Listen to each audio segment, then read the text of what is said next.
Katangsi kadam nang thade don tum hajir pijil patang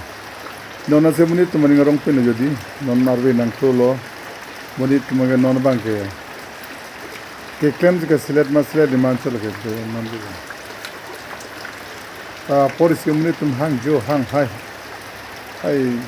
tinenge ko son bone ko matha kam thele tinang a tum ge bai adamat asoksi ward tiga dulu pinan bukuli alam long kamaji long lason sikang lo asoksi ward lo non bang ke jo asokta rong bang chit apod non arbin ang gen ke apod ulang mate di ho non si jula august 15 an ke ni pam nikalam mate ha ta je munit ke tang ho hedi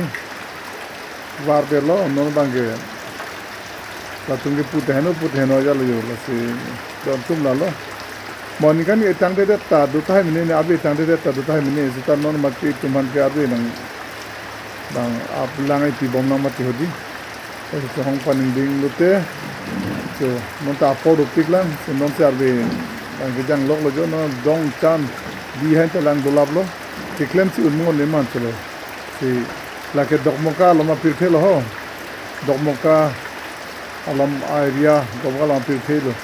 Dalam kape ko son son je pito ho de ta ti wa mo de ha ka dong